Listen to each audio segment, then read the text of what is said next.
Hello and welcome back to another episode of the Weekly Waypoint. Today we are playing Trackmania 2 Stadium, which I'm not sure I've ever featured on the Weekly Waypoint before. I've certainly shown Trackmania on the Weekly Waypoint before, the current main game, the current title, that's the main live service one that keeps getting updated and all that stuff. But this is Trackmania 2 Stadium, the sequel to Trackmania. It has a few different names. It's a bit weird. There's Trackmania, there's Trackmania Nations Forever, there's Trackmania United, there's kind of different versions of the same game. At least that's my understanding of it. I'm certainly no expert. And if you're familiar with the live service game Trackmania and you're looking at this and you're going, gee, this seems awfully familiar, yeah, there's not a whole lot of difference between various Trackmania titles. I mean, again, maybe there is, I'm not an expert, but at least to my untrained 40 hours of playing this title and probably 40 hours of playing the next, yeah, there's really not a whole lot of difference. The main difference is just that in this game, you can browse dedicated servers, and therefore people think it's a lot more community friendly for that reason. I don't know if they've since patched community servers into the new Trackmania, because this game certainly is a whole lot less active than it was when I last played, but then I haven't played in almost 2,000 days, as it told me when I logged on, so it's bound to be a little less active, but there's still a few servers up and about. This server has about 13 people in it, and that's at like 2 PM UK time on a Monday, so, you know, it's still alive, it's still kicking. I've got to say, by the way, if I sounded a little weird in my commentary today, it's because I've bit my tongue, and it really hurts to talk, but I will soldier on. Also, I have a blocked nose, but what else is new? But yeah, it's been a while since I played any Trackmania game in general. I didn't know what to record for today's Weekly Waypoint. I woke up, I thought about the video, I was at a bit of a loss, and I was like, I guess, you know, I've got plenty of fallback games. Do I record an Unreal Tournament match? Do I record a Halo match? I decided to settle on Trackmania because it's probably the biggest unscratched itch at the minute for me in terms of gaming. I've been wanting to play a racing game, and more on that later when we talk about the fact that I've cancelled Game Pass and stuff. But my selection of games is a little bit more limited than it was, and when I say a little bit more limited, I still have an abhorrently bloated Steam library, don't get me wrong. But all that to say, basically, I'm a little bit out of practice with Trackmania, as you can probably see. Although I've never been the best, I've never been one of those people who posts top 3 times every round. When it comes to Trackmania, I just like to set my own personal goal of, firstly, finish, get across the finish line, that's not always easy. Secondly, after you've done that, just refine your time to be the best that it can be. And I think, honestly, that's why Trackmania is so satisfying to play and so rewarding, because unlike other racing games, it's not about racing against other real-time play. I mean, it is, but not in the way that you're used to, you know. You don't all go at the same time, apart from, I guess, at the very beginning if you choose to, but it's more about just like live ghosts and like trying to post the best times before the round ends. It's a gameplay style that I've always really enjoyed from Trackmania, and I don't think I've ever seen any other game attempt this. Maybe even one of the Child's games has a multiplayer mode like this, I don't know. Oh, by the way, while we're still talking about Trackmania and the gameplay, I should probably mention, if you're wondering why I'm racing as the Vietnam car, I don't know why either. Like I said, I haven't logged in 2,000 days. I think I just wanted a car that looked cool, and this had a nice colour red to it. I think you have to choose a flag for your car's colour, and I didn't particularly feel like racing with the Great British flag at the time. Who knows what was happening 2,000 days ago, but that probably tracks. That is something I've always felt was a little bit lacking in the Trackmania games, was the customizability of vehicles. I know there was, I think back in the first Trackmania game, you could like literally change out your entire vehicle model, but it was always behind some level of monetary spending. I think you had to buy the full edition of the game to do that, and I was playing Trackmania Nations Forever, which was a free edition. It's not like egregious or bad or anything, it was just at the time I didn't have money because I was a kid. But again, with more modern Trackmania games as well, I always found the customizability of your vehicle very lacking. I think the latest one probably locks it behind like battle passes and stuff that I've never invested in. I don't know, I'll re-download that at some point and have a look. and see. Maybe next week we'll be playing that one. I don't know. It's been a while. I don't remember how it works. But yeah, I guess let's talk about the main topic. I guess it's the main topic this week, which is that I've cancelled my Game Pass Ultimate subscription. And before we get into the whys of it, I just want to make it abundantly clear. I don't care if other people do or do not cancel their subscriptions. This is a personal choice. I do not judge people whether they are going to go and do this based on the things that I am about to say. I don't want this to come across as preachy or anything. This is more of just like a personal decision on my part based on a variety of factors I'll get into. Some of the reasons are reactions to recent events, and some of them have been brewing for the last couple of years, if I'm being honest. And I think it'll be interesting to talk about just because I think it's going to end up with a change in my gaming habits in general. And, you know, I've been a subscriber for 5 years at least. So first and foremost, the biggest reason, and the one that I'm not going to talk about too much because it's outright depressing, I'm just really not a fan of what Microsoft have been doing on the geopolitical stage, and I don't agree with it, and I don't want to fund that shit. Skirting around the topic deftly while giving a little bit more detail, let's just say that they are helping people who are harming people, and I'm not about harming people. Discussions around ethical consumption get difficult because it's really impossible to draw a line, and the more you scrutinize, the more difficult that becomes.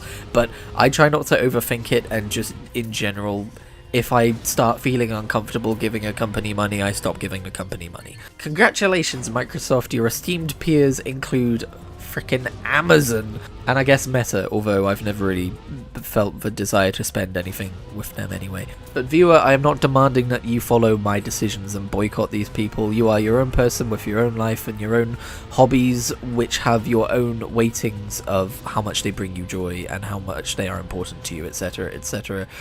I'm doing me, you do you.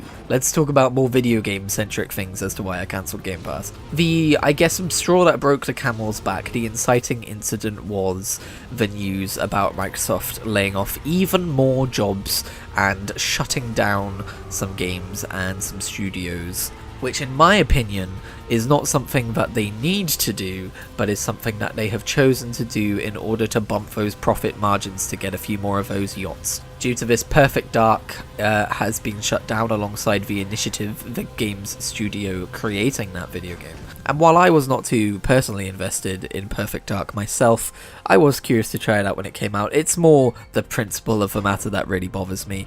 They also shut down ZeniMax Online Studios' Blackbird MMO, which reportedly was performing really well in demos to the point where Phil Spencer reportedly was told to put the controller down so that they could continue with their meeting. Apparently it was very good and very promising, and then they turned around and said, bullet to the back of the head on that one, folks. We gotta make profits, and there's no profit in making art. We knew that ZeniMax were making a new MMO project. I personally wasn't too invested in it, but I watched ESO streams in the past. I'm familiar with some of the developers who work there, and I feel for them. I'm not too gravy on the timeline of this, but I think they might have been working on that before they got acquired by Microsoft, and if that's the case, that absolutely sucks, having a project that you started before being bought out and then having the project shut down years later after having positive feedback from the people who would end up shutting it down. God's sake, man, what are we doing? And there's the news, and I don't know if this has been confirmed, but it's one of those things where it's all but confirmed, right? That Romero Games, John Romero of Doom and Quake fame, and Wolfenstein, I think? His independent studio was being bankrolled, or I guess published, by Xbox or Microsoft or whatever, and they just withdrew all funding, and it seems like pretty much the entire company has been laid off in the wake of that because they cannot afford to exist anymore. So if you want to make a really cool video game and Xbox come knocking and say that they're going to help you make it, run the fuck away, because they do not actually care about you making that video game, and they could even kill your entire company. So yeah, that's the inciting incident that finally made me turn around and go, you know what, I'm gonna not give them money anymore. I'm out, guys. Once again, this is my personal decision, do whatever you like, I do not care. But as for feelings that have been brewing for years about Game Pass, I just feel like Game Pass doesn't have the same punch that it used to, in terms of they would reveal a whole bunch of titles and you would go, oh my god, wait, this is on Game Pass, like, maybe you'll get one or two every few months that feel that way, but in terms of just how impressive Game Pass releases have been, I feel like it's very much been diluted over the last few years down to more like, it's not Xbox Live Gold levels, don't get me wrong, but it's steered a little bit more in that direction in terms of, oh, I've never heard of that game before, or, oh, okay, this game from 10 years ago, I guess, is going to be on here now for, like, you know. Here's the other thing, right? For a limited amount of time, the longer you stick with Game Pass, the more you notice games coming and going. Not over shorter amounts of time, but because you've been with it for longer. And so when games like Metaphor ReFantazio hit Game Pass, I'm initially very excited because it's only like a 6-month-old brand new Atlas RPG that's hit Game Pass, but I find myself unable to become invested in the game itself because the way I play video games means that I'm going to want to be able to be distracted and wander off and come back and continue later on, and the timescale with which I do that is not conducive to the timescale in which games remain on Game Pass. Every time Octopath Traveler 1 and 2 went on sale on Steam, I would eye them up and then I would tell myself, I don't need to do this, they're on Game Pass. But I've played like the first 5 hours of both of them on Game Pass and just do not feel myself able to continue over there because I don't want to look up 1 week and find out that, oh, actually these are leaving Game Pass and you're not going to be able to continue them. And so when this Steam sale came around, I ended up picking up Octopath Traveler 1 and 2 on the little multi-pack thing they've got, and I have absolutely no regrets. I've been playing through Octopath Traveler 1 and I've got further than I've got through it before, and I'm just having such a good time knowing that I quote-unquote own this game. Yes, I know digital ownership is a mire, but unless we're talking about Steam literally exploding and not being a thing anymore, which is very unlikely in the near future, or I guess even distant future, fingers crossed, touch wood, I am able to approach this game at my own pace, in my own time, with breaks and such, which is what my brain demands inevitably. And because of that, I'm more able to get comfy with this RPG, and because of that, I just inherently do spend more time with it than I would if I was playing it on Game Pass. Game Pass felt more and more like a game rental service to me, and I just started to feel like, why am I giving this service monthly money? And there were months when I don't think I even played anything on it. Now that being said, and we will talk about other things this video sometime, I promise. That being said, there are inevitable downsides to cancelling Game Pass. The one I'm feeling most keenly, weirdly, is Forza Motorsport. I love my boring racing game, and I'm not going to have access to my boring racing game when my subscription ends later this month. In fact, I'm trying to just treat it like I don't have it already. And the only real way to get access to that game again is to buy it. But buying it gives Microsoft money, which is kind of what I'm trying to avoid doing in the first place by cancelling my Game Pass subscription. So it's going to shift my gaming habits in terms of being like, okay, I want to play this game, I don't have access to it anymore, what am I going to play instead? And I think that's going to be interesting in the following weeks and months. And yes, I'm sure there will be a time in the future when I'm back to playing Xbox games, or I buy the occasional title that comes out, you know. I'm not trying to lifetime absolute 100% blanket statement never give Microsoft money again, but I do want to monetarily punish them by withdrawing my current, you know, spending habits with them. I think sometimes we get a little bit too wrapped up in absolutisms when it comes to trying to be ethical consumers, and I think we need to be a little bit better about, you know, just being like, I'm not cool with Microsoft right now, so I'm not going to give them money. I don't need to make any sweeping statements about never shopping there again, but I don't see that happening for the foreseeable future. So that's where my moral compass has kind of landed. That's not really a metaphor that works, but let's just pretend that it is so we can finally move on and talk about something else. So all that aside, what have I been playing this week? Well, it's one of those continuation weeks where I kind of just point to last week's Weekly Waypoint and say, you know what I talked about in that video? Kind of just more of that, if I'm honest. Which I treat like a bad thing, but then I also treat starting new experiences all the time as a bad thing, so I guess we're running into some self-esteemisms here. I finished a game this week! I finished Gex Enter the Gecko, as you may or may not have seen from my latest edited video. I was excited to revisit this game when the Gex trilogy came out. I wasn't expecting to enjoy it as much as I did though. In my memory, Gex Enter the Gecko is kind of a C-tier platforming game that is beloved because of its meme potential, but it is actually just straight up a really fun platforming game. Or at least it was for its time. I don't know how it holds up compared to modern platformers. You know, the visuals are still crusty, the camera controls are still a bit wonky, but hey, I grew up with it, so I get to bypass all of those archaisms, I guess. I go in expecting all that stuff, so it does not really hinder my enjoyment. I have now started playing Gex Deep Cover Gecko, the sequel, and it's really fun now that I've spent so much time in Enter the Gecko to kind of like compare and contrast the two titles in a way that I never thought to do as a kid. Like, hey, how do the collectibles work, and so on and so forth. As I briefly mentioned, and will continue to briefly mention, I have also continued my travels through Octopath Traveler. I now have a full party of 4, including Harnett the Hunter, Theridion the Thief, Alphen the Apothecary, and Primrose the Dancer. Okay, I was worried then. I was starting to realise that every character name began with a letter that their class is, but then Primrose broke that record. Unless that's not her real name. Anyway, my rough plan is to play through Chapter 1 of every character, and then kind of like have a Chapter 1 video, and then Chapter 2, and then a Chapter 2 video, but we'll see if the gameplay structure works for that. And of course, if my attention span holds for it. Oh my god, we've got another main topic I didn't even think about talking about until just now. Forget all the other stuff. I started playing Honkai Star Rail this week. That's right, this video talks about not giving Microsoft money because of ethical consumerism and also starting a gacha game. Yes, that's me, the duality of man. No, I know. I've heard that you can play through the main story of that game and not worry too much about the gacha elements, and I don't plan to give them any money. My plan is to play until I hit a wall, and if I feel like I have to spend to continue, uninstall. And I will preface any recommendations I have of this game with, it's going to rely heavily on how much self-control you personally have. I'm okay with gacha games because I've never spent in one. I've never had the rush of like, oh my god, I got what I wanted because I spent, and therefore the allure doesn't really exist for me.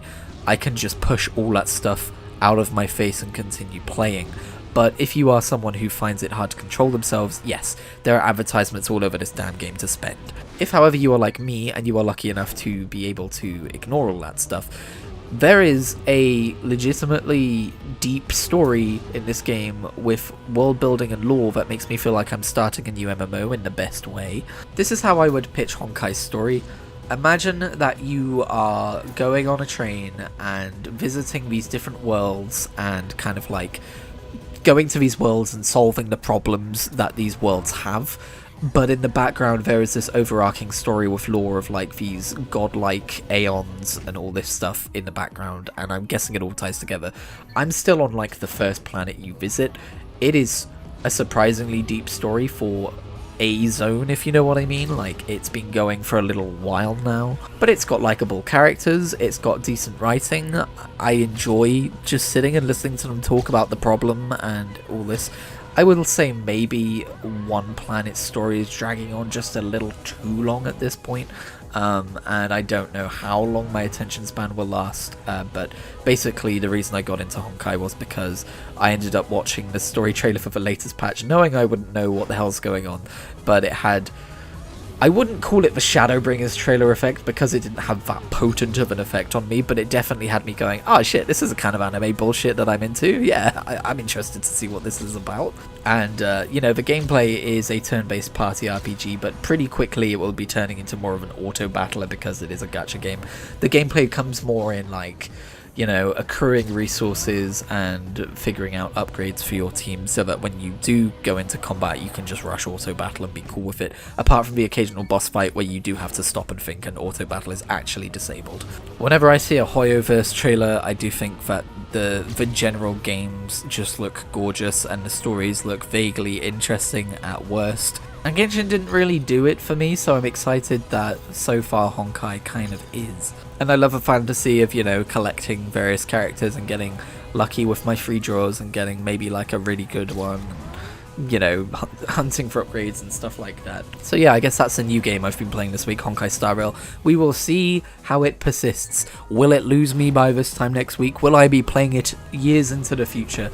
stick with me and find out together. If you cannot tell, I'm having trouble formulating sentences today. I blame it on my painful bitten tongue. But yeah, I've also been playing more World of Warcraft. The Collector's Bounty buff hit this week, which means I've been farming a whole bunch of legacy raids to try and get mount drops. So far, the only mount drop I've got has actually been from the Utgard Binnacle heroic dungeon. I've never got the blue proto drake until now, so I was happy to get that. But yeah, I've been farming tons of raids and getting a whole bunch of transmog. My transmog spreadsheet is looking very happy this week. One last thing I want to mention before I go, I did mention that I didn't know what game to record for the weekly waypoint this week. I think also just in general, for the first time in years, I didn't really feel motivated to create this episode this week. I had a good time doing it in the end, but just in terms of getting the ball rolling, if I'm being honest, current channel metrics are really bumming me out. And of course the reason I've survived this long doing this is because I don't rely on positive channel metrics to, you know, motivate me to continue going, but they're nice when they happen. And I haven't had a video break into triple digits, which is what I would personally label as like, oh, that video did good, decent for the channel. I haven't had that in 2 weeks, and it just kind of feels like everything I make falls flat and doesn't get delivered to people's algorithms, and it's kind of frustrating. Like I always say, I primarily make videos because they're fun to make, but it does get disappointing when it feels like YouTube as a platform is just suppressing my attempts to get this stuff out. In fact, I'm sure talking about this is probably going to guarantee this video to be a flop, because whenever I do talk about views, I don't know. This is the problem. There's no fucking knowledge out there. There is nothing out there to talk about, like what affects the algorithm. But we know that YouTube listens in to everything we say via transcripts and stuff, and actively suppresses certain topics and shit like that. And I just wish I lived in a world where I could have a variety channel for my variety brain and talk about things that interest me and have people go, oh, I'll subscribe to that, and I will see all the videos they put out because I am subscribed to them and I am incentivized to check the channels I'm subscribed to instead of random algorithm videos. But yeah, that's a bit of a rant, my apologies. I think what I need to do, what really helped this channel a few years ago, was making shorts. I haven't done that in a long time because I kind of got burnt out on doing that, but the shorts definitely help. The shorts get lots more views than the videos themselves, and a few people from popular shorts will inevitably end up checking out the channel and sticking around. So I should probably get back into making those. As I said back then, ultimately, if I make a video full of clips and people see all of those clips via individual shorts which get more views, it's still a net positive outcome in my brain. But if you've watched this video all the way through, you know, just leaving a like or maybe a comment would do a lot. It would go a long way in helping me feel like I'm not just shouting into the void. I walk a fine line when I make these videos on this channel between artistic integrity versus the algorithm, and how much am I enjoying making something versus how much is it work to make the thing to make the channel successful. Obviously, according to traditional ideas of success, I probably walk the wrong side of that line, but part of walking that line is just not wanting to be going, oh, remember to like, comment and subscribe at the end of every video. It really helps the channel out, guys, but honestly, it really does. I just hate saying it because I don't know, maybe my brain's too contrarian in nature. I just roll my eyes. It doesn't feel real. It doesn't feel like things real human beings say. All the same, thank you for joining me on today's episode of the Weekly Waypoint. It was perhaps a little bit rambly, perhaps a little bit tongue-tied, because my tongue... I don't remember biting my tongue, but it hurts, damn it. I'm gonna go rest it.